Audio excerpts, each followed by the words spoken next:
영화를 보통 2시간짜리 인생이라고 합니다. 2시간 안에 극중 인물들의 심리가 들어있기 때문인데요.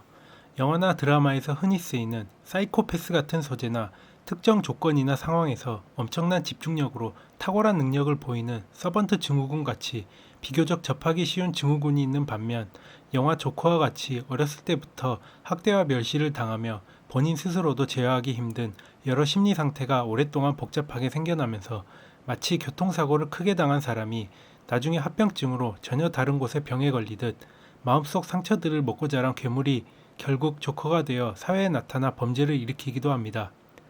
영화는 한정된 시간 안에 인물들의 특징을 명확하게 보여줘야 하는 특수성으로 인해 실제 현실에서보다 극중 인물들의 성격 또한 장단점이 더 뚜렷하게 나타나고, 그렇기 때문에 실제로 심리학 관련 서적이나 예시로 자주 쓰이기도 합니다. 그래서 이번 영상은 영화 속에 나오는 흥미로운 증후군 몇 가지를 소개해 드릴까 합니다. 2016년 영화 패신저스입니다.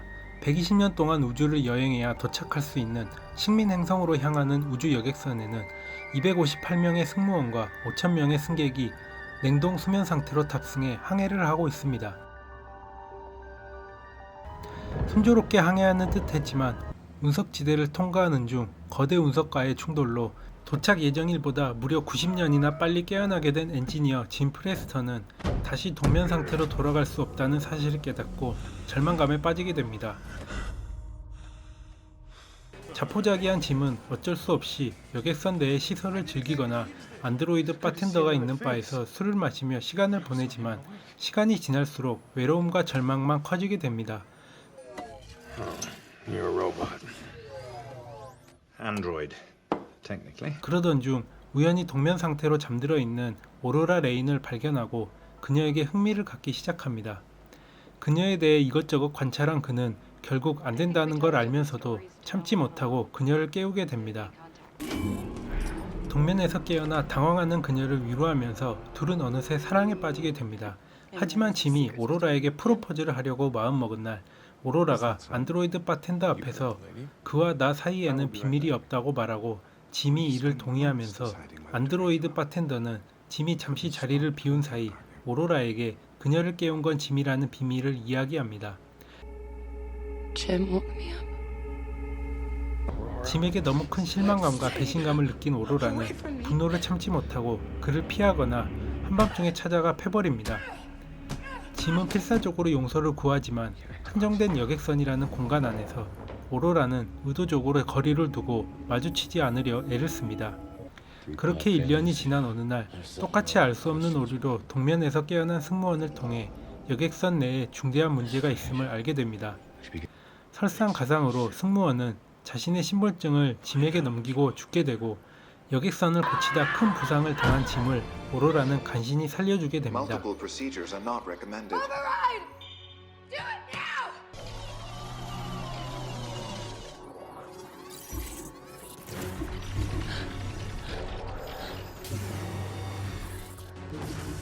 이후 인공지능 기계인 오토닥을 동면기로 개조해 한 명만 동면에 들어갈 수 있음을 알게 되지만 두 사람 모두 동면에 들지 않는 선택을 하게 됩니다.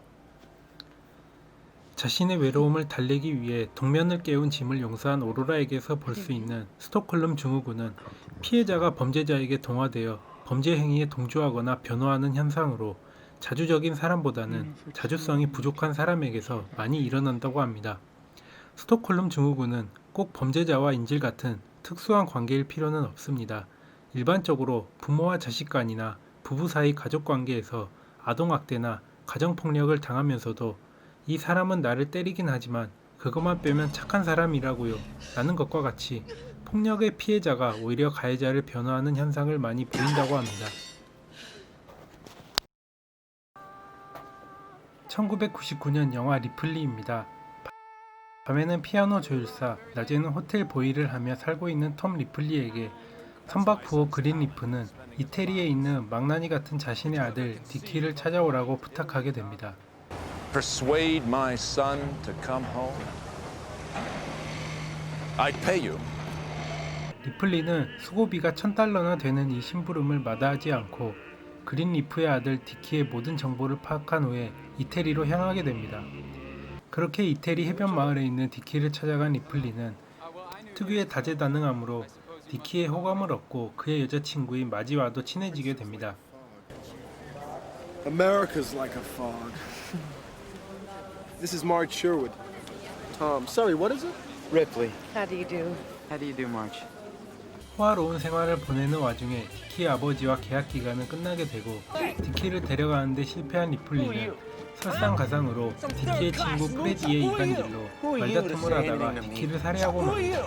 To tell me anything. Actually, I really do not want to be on this boat with you. I can't move without you moving.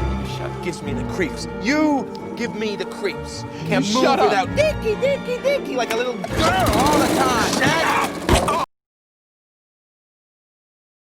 우발적인 살인이지만 리플리는 철저하게 디키 행세를 하고 다니기로 작정합니다. Can I have my key, please? Of course. It must be very cold. Signor Greenleaf, yes? No, I'm...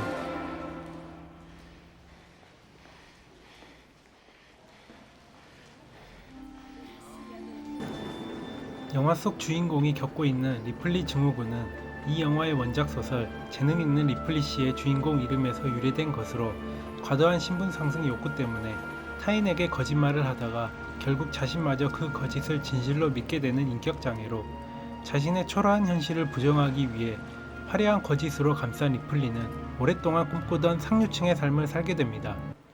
하지만 이 생활을 지키기 위해 다가오는 위협에 점점 극단적인 선택을 하게 되고 그럴수록 자신도 모르는 사이에 돌이킬 수 없는 상황에 놓이게 됩니다.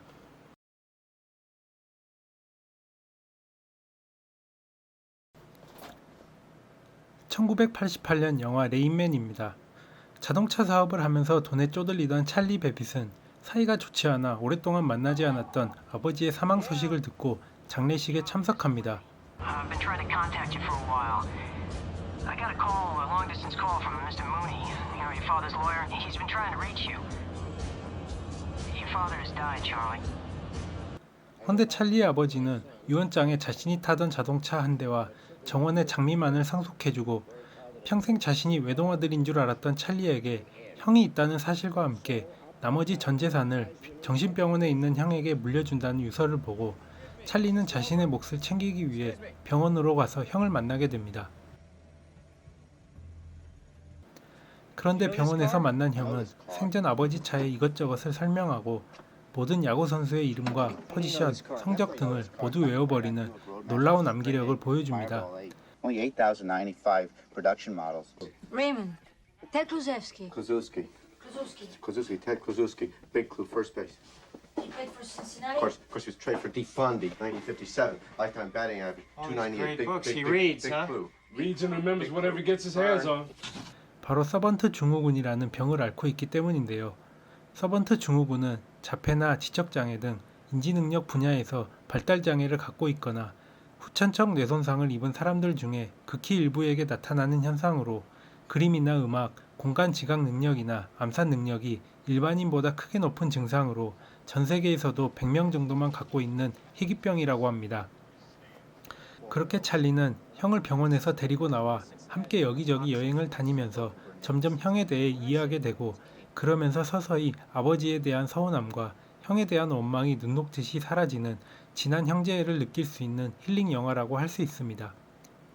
지금까지 영화 속 증후군에 대해 몇 가지 영화를 소개했습니다. 시청해주셔서 감사합니다.